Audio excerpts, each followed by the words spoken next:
네, 오늘은 그 빌립보서 강의를 시작합니다. 먼저 빌립보서 전체적인 서론에 대해서 말씀을 드리고 내일부터 빌립보서 본문을 가지고 강의에 나가도록 하겠습니다. 먼저 빌립보서를 이해하기 위해서는 빌립보라는 도시와 빌립보 교회가 어떻게 시작이 되었는지, 빌립보라는 도시가 갖고 있는 여러 가지 경제적인, 종교적인 그런 재반 상황에 대해서 간략하게라도 우리가 이해를 갖는 것이 서신서를 이해하는 데 매우 중요한 것이다, 이렇게 볼 수 있습니다. 먼저 빌립보란 도시가 어떻게 시작되었는가. 빌립보는 동마케도니아 평야에 위치하고 있습니다. 그리고 항구 도시 네아폴리, 그리고 에게로 나아가는 입구에 위치하고 있습니다. 그래서 빌립보는 교역상으로도 매우 중요하고 전략적으로도 가치가 매우 높은 그런 위치에 있었습니다. 그리고 빌립보 주변에 매우 좋은 그 양질의 금속들이 출토가 되었기 때문에 그 중요성이 한층 높았습니다. 이 도시가 어떻게 시작되었는가? 알렉산더 대왕 아시죠? 알렉산더 대왕의 부친이 마케도니아 왕 빌립 2세입니다. 빌립보라는 이름이 붙기 전에 원래 이 도시의 이름은 크레니데스라는 이름을 가지고 있었습니다. 크레니데스. 그런데 그 뜻이 뭐냐면 작은 우물이라는 뜻이었습니다. 근데 주전 약 358년에 알렉산더 대왕의 부친인 빌립 2세가 이 크레니데스를 점령하고 도시를 건설하면서 빌립 2세의 이름을 따서 빌립보라는 이름이 그때부터 붙게 된 것입니다. 그러다가 이 빌립보가 주전 168년부터 로마의 수중에 들어가게 됩니다. 그리고 주전 42년에 안토니우스와 옥타비아누스가 그 율리어스 시저를 죽였던 브루투스, 그리고 카시우스를 물리친 후에 이곳에 안토니우스가 퇴역 로마 군인들을 이곳에 이주시켜서 정착시키기 시작합니다. 그리고 그 후에 옥타비아누스와 안토니우스가 정치적으로 갈라지고, 그리고 주전 30년에 그 악티움 해전이라는 게 있었습니다. 그래서 옥타비아누스가 안토니우스와 여러분 잘 아시는 클레오파트라의 연합군을 물리치게 됩니다. 그리고 그 후에 옥타비아누스가 이 빌립보로 또 그 다수의 로마의 퇴역군인들을 이주시켜서 이 빌립보는 매우 로마색이 짙은 로마의 행정체제와 로마의 모든 시스템이 그대로 적용이 되는, 말하자면 작은 로마와 같은 그런 도시가 이 바로 빌립보라는 곳입니다. 그런데 빌립보라는 도시가 이와 같이 정치적으로 역사적으로 불안정한 시간들을 계속 거듭해왔기 때문에 종교적으로는 매우 혼합주의적인 성격이 매우 강하고 다신교 숭배가 매우 강한 그런 곳이었다, 이렇게 볼 수 있습니다. 그러면 빌립보 교회가 어떻게 시작되었는가? 이 빌립보 교회가 처음 시작된 유래는 사도행전 16장 6절에서 40절에 기록되어 있습니다. 사도 바울께서 2차 전도 여행 때 사도 바울이 무시아에서 비두니아로, 그러니까 아시아로 계속 선교하시고자 그렇게 계획을 하셨는데 하나님의 영이 사도 바울이 아시아로 진출하는 것을 막으시고 유럽으로 방향을 트셨습니다. 환상 중에 마케도니아로 가라는 하나님의 응답을 받고 사도 바울께서 유럽으로 진출하게 됩니다. 그래서 유럽으로 가서 유럽에 제일 처음에 교회가 생긴 곳이 바로 빌립보 교회의 유래라고 할 수 있습니다. 근데 사도 바울께서 빌립보에 도착하셨을 때 사도 바울이 선교 여행 중에 어느 도시에 가게 되면 제일 처음에 유대인의 회당에 가서 복음을 증거합니다. 근데 빌립보에 가서는 그 회당을 찾지 못하고 유대인들이 안식일에 강가에 모여서 기도하고 있었습니다. 사도 바울이 그 강가에 가서 복음을 증거했고, 그때 그곳에서 자주장수 루디아를 아시죠? 루디아가 최초의 빌립보 교회의 회심자였습니다. 이방 여인이 최초로 회심하게 됩니다. 그래서 루디아가 이 사도 바울을 자신의 집에 초청해서 거의 억지로 머물게 했고, 그래서 이 루디아와 그 온 집이 구원을 받았습니다. 그런데 거기에 또 어떤 일이 있었냐면 빌립보에 귀신 들려서 점을 치는 여종이 있었습니다. 그래서 그 여종의 주인이 이 점을 치는 것으로 인해서 경제적인 이익을 상당히 보고 있었는데 그 여종에게 들렸던 귀신이 사도 바울과 그 일행을 통하여 귀신이 쫓겨나가게 됩니다. 더 이상 점을 칠 수 없게 됐죠. 그래서 경제적인 손실이 커서 이 사도 바울과 실라를 잡아가지고 간원들에게 끌고 갑니다. 그래서 사도 바울이 거기에서 옷이 벗겨지고 많이 맞고 감옥에 갇히게 됩니다. 근데 감옥에 갇혔을 때 그 바울과 실라가 기도하고 오히려 감옥에서도 찬송할 때 큰 지진이 일어났고 옥토가 움직이고 문이 열리고 그 죄수들이 착고가 다 풀려서 그때 간수가 죄수들이 다 도망갔겠다고 생각하고 자살하려고 하는 순간에 사도 바울이 그것을 말리게 되고 그 일이 계기가 돼서 간수가 그리스도를 영접하게 되고 그와 그 온 집이 구원을 얻었다라고 성경에 기록하고 있습니다. 그와 같은 일들이 있은 후에 사도 바울이 빌립보를 떠나서 데살로니가로 진출하게 되는 것이 사도행전 16장의 기록입니다. 그러니까 자주장수 루디아와 그 집 그리고 감옥에 찍혔던 간수와 그 집이 구원을 받고 그리고 그리스도인들이 세워진 후에 데살로니가로 이제 이동하게 되죠. 그것이 사도 바울의 제2차 선교 여행 가운데 이 빌립보 교회가 세워진 최초의 유래다 이렇게 이해할 수가 있습니다. 그리고 제3차 전도 여행길에 사도 바울이 사도행전 20장 1절을 보시면 이 빌립보 교회를 다시 방문하게 됩니다. 그래서 그 교회를 격려하고 또 주 안에서 견고하게 설 수 있도록 사도 바울이 빌립보를 방문하게 되고요. 그리고 빌립보에서 다시 그 그리스 전역을 돌고서 다시 빌립보로 귀환합니다. 그리고 빌립보에서 배를 타고 예루살렘으로 오게 되는 것이 3차 선고 여행의 루트라고 할 수 있습니다. 그렇게 빌립보 교회를 세웠고 그리고 빌립보 교인들과 계속 사도 바울이 유대를 가지고 있었습니다. 근데 빌립보 교인들이 특별히 사도 바울과 사도 바울의 일행이 선교하는 것에 있어서 여러모로 후원을 아끼지 않았습니다. 사도 바울이 늘 이 빌립보 교인에 대해서 고마움을 가지고 있었습니다. 또 특별히 사도 바울이 예루살렘 교인들이 가난했기 때문에 선교 각지에서 그 모금을 해서 예루살렘으로 그 모금한 헌금을 가져다 주게 되는데요. 그런 과정에서 이 빌립보 교인들이 매우 적극적으로 헌금에 참여해서 이들의 봉사에 대해서 사도 바울이 자랑하는 일들이 고린도후서 8장 2절에 기록되어 있습니다. 빌립보서가 언제 기록되었고 어디에서 기록되었는가? 이것은 학자들마다 의견이 다양합니다.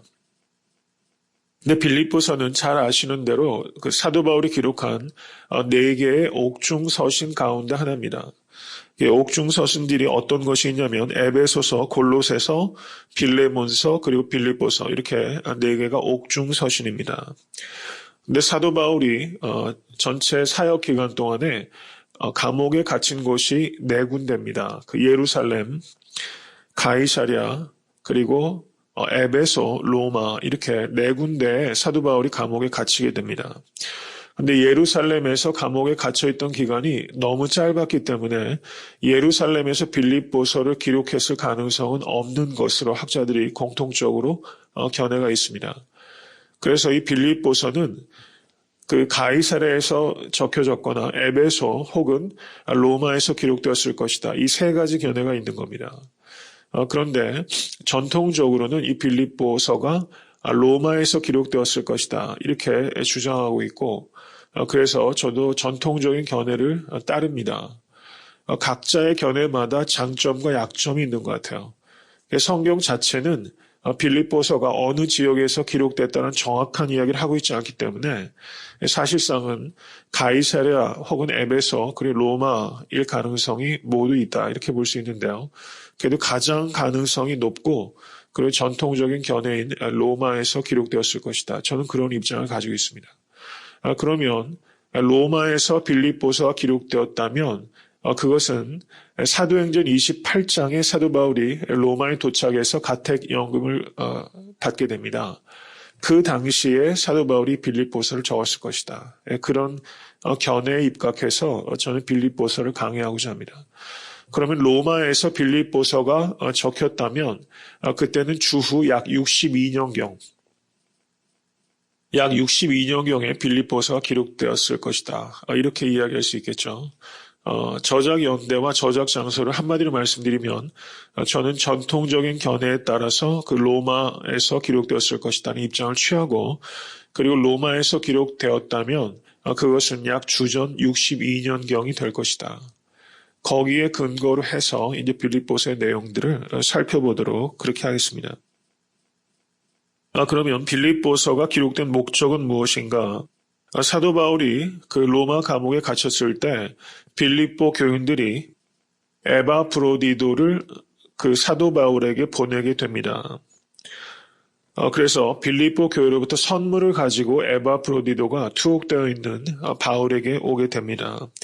사도 바울이 그것을 매우 고맙게 생각했습니다. 그리고 에바브로디도를 보내서 그 바울의 말하자면 옥살이를 돕도록 그 빌립보 교인들이 그렇게 배려를 한 것입니다. 마음 씀씀이가 너무 고맙죠. 사도 바울이 그것에 대해서 매우 감사하게 생각했고, 그리고 그 감사를 표시하시기 원했습니다. 그리고 이 에바브로디도가 이 빌립보 교회의 형편에 대해서 와서 전하게 됩니다. 그래서 빌립보 교회가 하나님의 영광을 위해서 매우 힘쓰고 있고, 그리고 특별히 가난한 사람들의 구제를 위해서 노력하고 있다는 좋은 소식을 사도 바울에게 가져오게 됩니다. 모든 그리스도인들의 귀감이 될 만한 봉사를 열심히 했던 교회가 이 빌립보 교회입니다. 그렇지만 이 에바브로디도가 교회에서 좀 불미스러운 일들이 있다는 소식도 가져오게 됩니다. 그 소식이 뭔가 하니 빌립보 교회에 파당이 있었습니다. 그래서 분열의 조짐이 있었습니다. 모든 교회가 싸우는 문제는 이 분열의 문제입니다. 초대교회 공동체 가운데서 이 분열이 없었던 교회가 거의 없어요. 갈라디아 교회, 로마 교회, 빌립보 교회, 에베소 교회, 정도의 차이만 있을 뿐이지 모든 교회의 문제가 바로 분열의 문제고, 그리고 사탄은 언제나 이 교회에 분열을 일으키려고 하고 있다는 것을 우리가 경계해야 됩니다. 이 분열의 문제가 있었다는 겁니다. 그리고 유대주의자들이 이 빌립보 교회에 침투해 들어와서 그 유대주의의 그 율법주의로 사람들을 자꾸 호도하는 그런 거짓 교사들이 이 빌립보 교회에도 있었다는 것이죠. 갈라디아 교회 특별히 그 문제가 심각했습니다. 할례를 받아야지만 구원을 얻을 수 있다. 이것이 갈라디아에 들어온 유대주의자들이 얘기한 가장 중요한 내용인데요. 이 빌립보 교회도 그렇게까지 심각하진 않았지만 이 유대주의자들이 들어와서 율법주의적인 경향을 자꾸 교회에 심으려고 하는 그런 경향성이 있었다는 것입니다. 사도 바울이 이러한 문제에 대해서 여러 가지 재반 문제에 대해서 이야기할 필요가 있어서 이 빌립보서를 기록하게 됩니다. 빌립보서를 기록한 목적이 대략 5가지가 있습니다. 첫 번째는 빌립보 교회로부터 에바브로디도가 가져온 선물에 대해서 사도 바울이 감사하기를 원했습니다. 그리고 그 선물뿐만 아니라 빌립보 교인들이 믿음에 있어서, 그리고 믿음의 행실에 있어서 여러 가지로 진보가 있는 것에 대해서 사도 바울이 기쁨과 감사를 나타내기를 원했습니다. 그리고 둘째는 사도 바울이 이 빌립보 교인들이 감옥에 갇혀있는 바울의 그 안위에 대해서 걱정하고 있기 때문에 사도 바울이 자신의 근황에 대해서 그 소식을 전하길 원했죠. 그리고 자기가 감옥에 갇혀있지만 복음이 막힌 것이 아니라 감옥에서도 복음이 계속해서 증거되고 있다. 그렇게 빌립보 교인들을 감옥에 갇혀있는 사도 바울이 위로하기를 원했습니다. 그것이 목적입니다. 세 번째는 바울의 옥살이를 돕기 위해서 빌립보 교인들이 어렵게 에바브로디도를 보냈지 않았습니까? 그런데 에바브로디도를 다시 빌립보로 보내게 되니까 사도 바울이 왜 자기가 에바브로디도를 다시 빌립보로 보내는지 그것에 대해서 경위를 설명할 필요가 있었어요. 그것을 설명하는 것이 빌립보서의 한 목적 중에 하나다, 이렇게 볼 수 있습니다. 또 하나는 조금 전에 말씀드렸던 대로 빌립보 교회 내에 파당이 있었기 때문에 다시 한번 하나됨에 대해서 사도 바울이 강조하기 위해서 빌립보서를 기록했다, 이렇게 볼 수 있습니다. 5번째는 빌립보 교회 내 유대주의자들의 영향을 차단하고 다시 한번 복음의 진리 위에 굳게 설 것을 가리키기 위해서 이 빌립보서 기록됐다. 이렇게 볼 수 있습니다. 이렇게 개략적으로 빌립보서를 기록한 5가지 목적에 대해서 제가 말씀을 드렸습니다. 그리고 빌립보서 전체의 구조에 대해서 제가 좀 간략하게 말씀을 드리겠습니다. 먼저 빌립보서 1장 1절부터 11절까지가 빌립보서의 서론에 해당하는 부분입니다. 서론. 모든 그 성경의 각 권의 서론은 그 각 권이 앞으로 무엇을 다루게 될 것인가 하는 것에 대해서 힌트를 주고 있습니다. 그래서 그 서론을 잘 이해하는 것은 그 성경 전체 그 본문에 말하자면 지도와 같은 것이다. 이렇게 볼 수 있습니다. 그래서 서론을 특별히 우리가 유의해서 읽어야 될 필요가 있습니다. 그 다음에 1장 12절부터 26절까지는 투옥되어 있는 바울의 그 근황에 대해서 빌립보 교인들에게 소식을 전합니다. 그리고 1장 27절부터 2장 18절까지는 교회의 여러 가지 교훈으로 빌립보 교인들을 가르칩니다. 그 내용들은 믿음과 겸손과 순종에 대하여 사도 바울이 가르치고 있는 부분이 1장 27절부터 2장 18절까지입니다. 그리고 2장 19절부터 30절까지는 디모데와 에바브로디도에 관한 소식을 사도 바울이 전합니다. 그리고 3장 1절부터 21절까지는 거짓 가르침에 대해서 사도 바울이 경고하고 자기 자신의 신앙과 삶을 한 모범으로서 빌립보 교인들에게 제시합니다. 그리고 4장 1절부터 9절까지는 마지막 권고가 있습니다. 여기에서 사도 바울은 주 안에서 항상 기뻐하고 감사함으로 기도하고 마음과 생각을 지키라라고 권면하고 있습니다. 그리고 4장 10절부터 20절까지는 빌립보 교인들의 선물에 대해서 사도 바울이 감사의 인사를 합니다. 그리고 4장 21절부터 23절까지 결론과 인사말이 기록되어 있다고 할 수 있습니다. 빌립보서가 이제 불과 4장에 밖에는 기록되어 있지 않습니다. 특별히 서신서 중에서도 매우 짧은 편에 속하는 서신서다 이렇게 볼 수 있습니다. 성도님들께서 빌립보서에 대해서도 이렇게 많이 알려져 있는 그런 본문도 있을 많이 설교 말씀 들으셨을 것이라 생각하고요. 특별히 이번 사순절 기간 동안을 통해서 이 빌립보서를 좀 많이 읽으시면서 빌립보서와 좀 더 많이 친밀해질 수 있게 되기를 간절히 바랍니다. 빌립보서를 강의하면서 빌립보서의 여러 주제들에 대해서 제가 말씀드리겠지만 빌립보서는 한마디로 말하면 기쁨의 서신이다 이렇게 볼 수 있습니다. 기쁨의 서신. 사도 바울은 감옥에 갇혀서 주 안에서 항상 기뻐하라. 내가 다시 말하노니 기뻐하라. 이렇게 사도 바울이 가르치고 있습니다. 제가 빌립보서를 선택한 이유가 바로 이 기쁨의 서신이기 때문입니다. 사도 바울이 기쁨, 성경 원어로 카라라는 단어입니다. 카라. 그리고 기뻐하다 라는 동사가 이 빌립보서에 16번 정도 반복돼서 나타납니다. 근데 사도 바울이 지금 빌립보서를 기록한 것이 로마 감옥에서 기록한 것입니다. 기쁨을 가질 수가 없는 환경에서 사도 바울은 기쁨의 신앙을 말하고 있다는 것입니다. 그러니까 그리스도인의 기쁨은 역설적인 기쁨입니다. 예수 그리스도께서도 기쁨에 대해서 말씀하시면서 언제 이 기쁨에 대해서 특별히 더 강조하시는가? 그것은 십자가를 지기 직전에 예수 그리스도께서 기쁨에 대해서 말씀합니다. 우리가 이 땅에 살면서 결코 빼앗겨서는 안 되는 것이 기쁨입니다. 요즘에 우리의 삶의 자리가 여러 가지 특별히 경제적인 문제, 그리고 또 물질, 그리고 자녀의 문제, 특별히 건강의 문제, 그리고 여러 가지 세계적인 정황들이 참 기쁨을 빼앗기기가 쉬운 그런 상황 가운데 우리가 살고 있습니다. 그리고 사순절은 예수 그리스도의 고난의 의미를 우리가 깊이 깨닫고 예수 그리스도의 그 고난에 동참하는 것입니다. 그런데 예수 그리스도의 고난에 동참함으로 그리스도인들 기쁨을 빼앗기는 것이 아니라 예수 그리스도의 십자가의 기쁨에 동참하는 것입니다.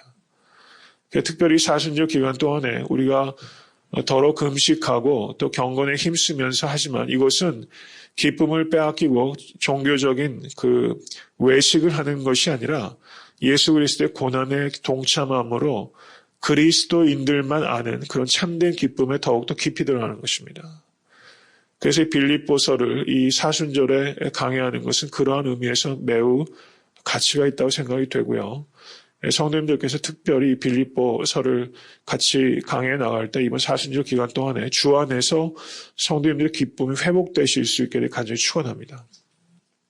성도님들의 가정에 기쁨이 회복되고 교회에서 여러 가지로 헌신하시는 그 봉사와 충성 가운데서 혹시 첫사랑을 잃어버리시고 의무감으로 하고 있는 그래서 기쁨을 잃어버린 부분들이 혹시 있다면 여러 성도님들의 귀한 헌신을 속에서도 이 기쁨이 샘솟듯이 회복되실 수 있기를 바랍니다. 그리고 일터에서도 우리가 매너리즘에 빠지기 쉽습니다. 심지어 교회에서 목회를 하는 과정에서도 목회자도 이 매너리즘에 빠지기가 쉽죠. 반복되는 일들 속에서 우리가 기쁨을 누린다는 것은 쉽지는 않은 일입니다. 그래서 빌립보서를 통해서 우리가 하는 일들 가운데서도 기쁨을 회복하고 또 특별히 이민생활이 참 단순합니다. 다람쥐 쳇바퀴 돌듯이 계속 돌아가죠. 그와 같은 단순하게 반복되는 일상 속에서 어떻게 주 안에서 내가 기뻐할 것인가.